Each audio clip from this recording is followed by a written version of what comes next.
Bear fans, bear down. All right, listen, I don't do this often, obviously, but sometimes when I am overwhelmed and information and opinions and solutions and problems, some made up, some real, all get thrown my way in a matter of hours, days. I have to do something, and this is my release. This is my plea to diehard Bear fans out there who have not yet began carving uh, the wrist as a result of what's transpired over the last few weeks of football for us.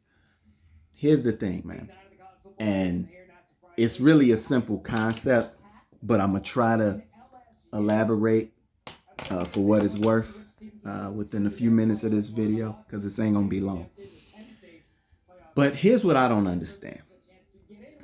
I get that our quarterback, Mitchell Trubisky, and when you say that name, ears perk up, right? So let's just jump right into it. I understand that our quarterback, Mitchell Trubisky, has been less than stellar. I understand that our quarterback has some deficiencies uh, that need to be fixed, right?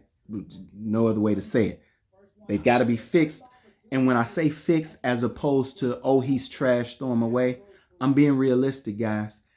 We don't have options at quarterback. We've got a backup that you and I both know is a backup for a reason. I'm not getting into it. So, what we banked on this year, and this was not a rookie quarterback coming into the year. This is a quarterback who was a Pro Bowl alternate last year, who made some things happen on offense that gave us hope, that gave us reason to believe all the rhetoric coming out of Hallis Hall that this quarterback was progressing and would be the quarterback of the future for us, right? We bought that for a reason. Don't forget that. So set that aside for just a second. But my point is this: when I talk about Mitchell Trubisky fixing things, is because at the end of the day, Mitchell Trubisky fixing things is better than whatever else we have to offer right now. You can disagree with that if you want, but here's my thing. Here's why it's so confusing to me, that concept, that people don't get that concept. How can you fault, ridicule, persecute a third year quarterback, year two in this offense, three different offensive systems in his last 4 years? If you go back to college, in the 13 games or so he started there. How can you take that same young, up and coming quarterback and ignore the very details that go into the development of a young quarterback? Case in point, our head coach has some work to do. Our reigning head coach of the year, who last year took this same young quarterback in his first year of this offense, and again, to repeat myself, got him to the Pro Bowl.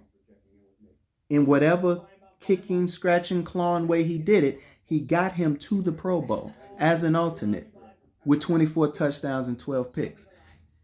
How he did it, what he did to make that happen, only the coaches at Hallis Hall really know, right? But we saw some things on the field that lent itself to belief that this coach was the right man for the job. Fast forward now to 2019, and all of a sudden, the rhetoric is this quarterback is his fundamentals are screwed up. Uh, he can't read defenses. He's not accurate. He's trash, right? So we've got this trash heap all of a sudden, who we can't explain last year's success and flashes of absolute quarterbacking prowess. We can't explain that away because that doesn't fit the narrative of him being trash. I've seen quarterbacks regress from year to year, but how often do you see quarterbacks who are trash begin with such promise on the NFL level? That rookie year is supposed to be the floor. That rookie year is supposed to be the worst of the worst. And you could throw names out like Rick Meyer and other quarterbacks who started off hot and eventually fizzled away. But here's the thing I want you to think about, and this is what you have to answer when that happens. Where did the development go? Where did the development go? See, we ignore quarterback development as a phrase in a situation where we're frustrated and angry. I get that. But you can't. You can't forget that he's a third-year quarterback developing under mainly one real head coach in the first 2 years or 3 years of his NFL career. We discredited John Fox in that offensive system, right? We discredited it like it never happened. So now all of a sudden, Mitchell was supposed to be a seasoned 4-year veteran. When the reality was, he was supposed to develop under Matt Nagy, not in lieu of Matt Nagy, not in spite of Matt Nagy. He was supposed to develop under Matt Nagy, under this offense. And what has this offense done for our young third-year quarterback and his development? Who, by the way, like I said, I'm not going to sugarcoat and pretend Matt Nagy is the second coming of Steve Young. I don't know. But what I do know is one thing a quarterback has to do is develop in a system that works to his strengths. Well, what are Trubisky's strengths? Do we want to pretend we don't know all of a sudden? He's an athletic quarterback who makes plays happen on the run as well as mainly anybody in the league, barring maybe a couple of Hall of Famers. This was his MO. Athletic, can throw on the run, mobile, strong arm. So how's a 5-yard slant helping him? How's a 3-yard drag route helping him? These are things we got to think about. He's a young quarterback. What do they say is the number one ingredient to benefiting a young, up-and-coming quarterback? How do you take the pressure off of him? Is it hand him the ball 54 times to throw it? Or is it to establish a running game, a strong running game, a consistent run game? He ain't had that either. So let me get this straight. Our third-year quarterback, in only his second year of this offense, under what is supposed to be an offensive guru and an offensive-minded head coach, has been given the ball to throw way too much, right? 7 rushes this game. What was it in the first game against Green Bay? Because I remember the run being abandoned. I can't give you numbers, but I remember the run being abandoned in that second half. Way too often, the remedy has been in a game, even close games, especially close games, for this coach to abandon the rushing attack.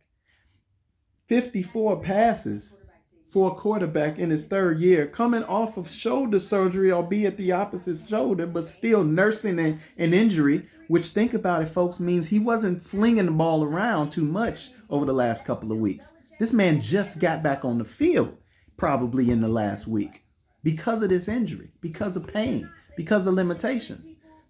Matt Nagy wasn't going to pull the curtain back on practice and give you all the juicy details of exactly what's been going on in practice and what Mitch has been doing. But I'm going to use common sense. He hurt his shoulder, dislocated his shoulder. I've seen grown men on TV near tears because of dislocations of the shoulder area. So you telling me this man's been throwing and flinging the ball around in practice so much, so well, that you thought 54 passing attempts would be beneficial to him and would work for our team?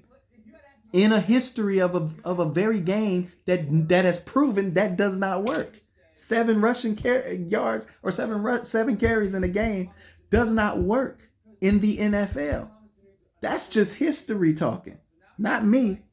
So just to kind of put this in perspective, our young quarterback does not have a run game to speak of. Our young quarterback hasn't been rolled out of the pocket or moved around the pocket. I wouldn't say even a third of the time of the plays of the snaps he's taken in games.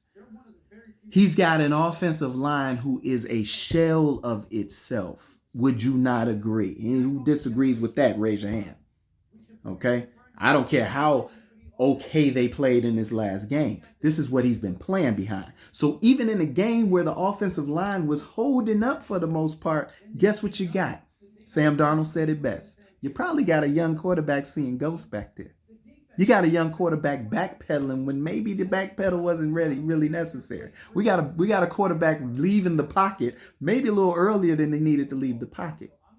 Bad mechanics, bad footwork.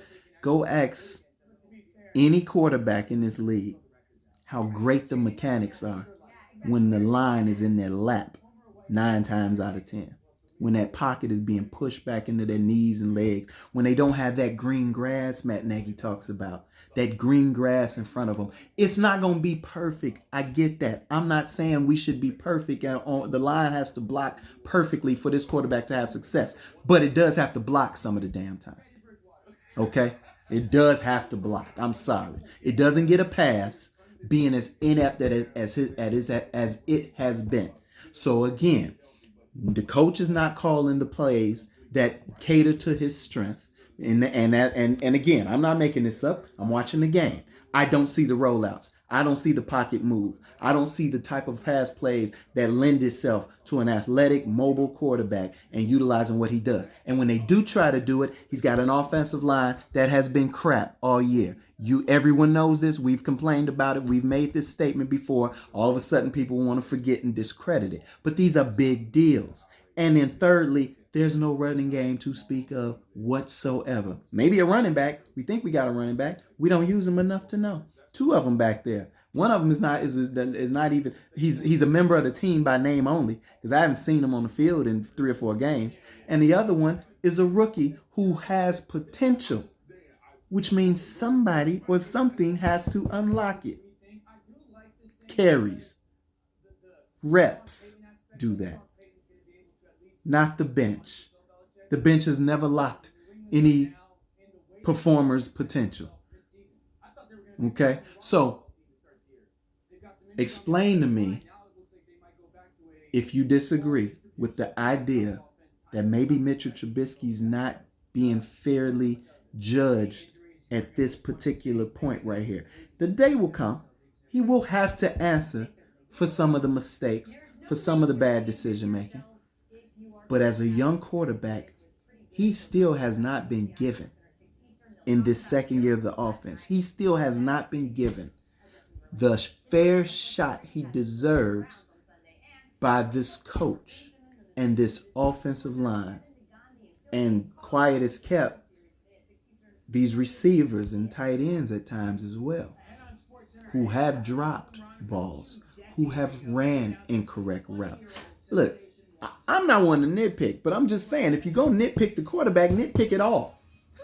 Don't stop at Mitch Trubisky and assume that if you switch him out with, Phillip Rivers, all of a sudden now we're a Super Bowl team. We got some things we got to fix. This coach has been a problem. I don't know what the problem is. I pray that it can be resolved real quick and real soon because this is scary. But without the coaching and doing what it's supposed to do for this young man, without the running game being present for this young man, without the offensive line doing what they're supposed to do for this young man, how are we ready to crucify the young man? I just don't understand it. I don't understand it. I get it. I realize how the narrative has been developed. I know how media does and what they feed us as fans, and we eat it up because we're desperate for answers. I get all of that. I just don't understand how we forget, so blindly ignore the very issues that are creating an underdeveloped QB running the offense right now. So, long story short, that's my concern. Our quarterback hasn't been developed. And I don't even know that this is the coach to develop our young quarterback. Where's his track record? Why do we think that he's a quarterback whisperer? Who gave him that title, that nickname? Who said Matt Nagy develops young quarterbacks? He had Alex Smith, and Mahomes was on the bench. But do you think Mahomes was developed solely by Matt Nagy? You don't think Andy Reid had much to do with that? Some of the physical talents that Mahomes has, you don't think, what are we really giving all the credit to Nagy? What, I don't know. Where did we get the narrative that Matt Nagy is this quarterback whisperer? And he doesn't have to be. That's what you got of Dave Ragone back there, and Helfrich, and you got these other people who are supposed to be contributing to this development. Don't get me wrong, Chase Daniels, right? All the hoopla and rave about Chase Daniels and how he helps Mitch. I get that. There's a team supposedly developing this QB. But my point is this. At the end of the day, the head coach is responsible for the decisions that are being made on that offense. He took that mantle. He's owned that position, and so he needs to answer for it. What are you doing with our quarterback? Because the result on the field is clear. But you guys want to blame the QB, and the coach is getting a pass. Not saying that people aren't killing the coach because he don't run the ball, but you're ignoring how important that is to the development of the QB. Matt Nagy's getting killed for throwing the ball 54 times with a quarterback who hasn't shown you he can carry a game like that. But you're forgetting how important that is to the development or mishandling of the quarterback. If this was a veteran, if this was Alex Smith, if this was Kirk Cousins, if this was Matthew Stafford, and I'm just throwing names out of veteran QBs, I'd have an easier time blaming the QB because you've seen enough, you've done enough in this league. To development is not what we're talking about anymore. Now it's just you managing the offense. But when you're talking about a young quarterback with very little playing time to speak of, including his college starts that are minimal at best, then development is the name of the game. That's just where we at with this QB. It's no way around that fact that he's in his third year, guys. There's no way around that fact. And if that's the fact, and the fact is that he's throwing the ball way too much in comparison and ratio to the runs that we're attempting, and we're clearly not seeing the type of play calling that a mobile quarterback tends to get, a la Lamar Jackson in Baltimore. Go watch his games, and go watch what the coach does with him offensively to cater to his strengths. If those things are clear, those are only facts I see. Those are only clear, obvious things I see. I know Mitch is in his third year. I know he is not a prototypical Peyton Manning style surgeon back there with the ball in his hands. Okay, I get that. And I'm watching a coach completely mishandle him and ignore a very important aspect of his protection, which is a strong running game. Then how can I leapfrog all of that to crown Mitch Trubisky complete trash and the reason Matt Nagy can't do what he wants to do? I didn't sell Matt Nagy on Mitch Trubisky. Matt Nagy sold me on Mitch Trubisky.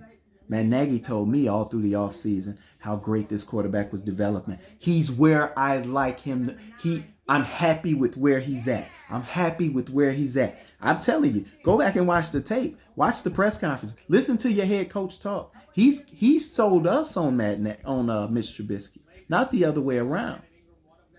So if I'm all of a sudden to believe that this quarterback is trash and he's holding you back and he's hindering you from doing what you need to do as a coach, then I have to ignore all the BS you sold me leading up to this point.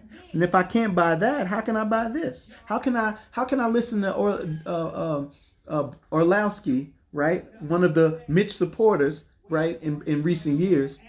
How can I listen to him big up and praise and preach about Mitch Trubisky and his potential, and then turn around and listen to him downgrade Mitchell to a zit on this offense? Which version of your Mitchell Trubisky am I supposed to buy, Mr. Orlovsky? Because if I've listened to what you said before, then this doesn't make sense. Oh, that's right. We're talking about the media, which means we're talking about a narrative, which means at some point you all follow suit like good little soldiers and push that narrative. If it's jump on Mitch week, you either get with the program or get rolled over by the program. Unfortunately, that's how it works in the world of ESPN. What I'm asking Bear fans to do is use common sense when you judge a potentially valuable piece of this offense that we are mishandling and underdeveloping, and right now dealing a serious blow to this young man's confidence, which is crucial if he's going to do the job right as a QB. So that's my rant. It's Wednesday. We halfway through the week, and I'm pretty much done with all the Mitchell Trubisky hatred and vitriol. And again, guys, this is not a Mitchell truther, or, I'm not trying to ignore the mistakes that Mitchell Trubisky is making. All I'm saying is this: when I see bad kids in the grocery store, I look at their mama and daddy. Because you're a bad kid in the grocery store. You didn't even drive there. Somebody brought you there to the grocery store. Your behavior is a reflection of your upbringing. And so I'm not looking at the kid as much as I'm looking at the parent who's standing there watching the kid, or not watching the kid, however it may be. So I'm not going to look at my third-year quarterback with 13 starts in his final year at a ACC school that nobody talked about and nobody paid attention to, who rolled out almost every play in college when he was successful, who rolled out almost as much when he got into the NFL, leading up to about last year, when our coach decided to start dropping him back and flinging it from the pocket. And if you want to develop that aspect of his game, knock yourself out, but develop it. But you're not doing that. And it's not going to happen the way things are being done from the offensive coaching standpoint. It's not going to happen. Mitchell Trubisky will never be worth anything at this rate. And you guys want to blame Mitchell Trubisky more than you want to blame the coaching staff responsible for developing him. I'd be curious to see what Ryan Pace has to say about that. I expect some things to change. Coach said it too. Maybe he knows what I know. I don't know. But fortunately, the basketball gods have blessed me with my Chicago Bulls opening game this week, today to be exact. And that's where my mind will be, gentlemen and ladies. So I'm finna check out, man. I'll be more than happy to respond to comments and things like that on this video. But I'm getting ready to root for my Bulls over the next, root for them tonight. Get my mind on the great things Zach LaVine is about to do in this game. The great things that this team's synergy is going to create for the city of Chicago. And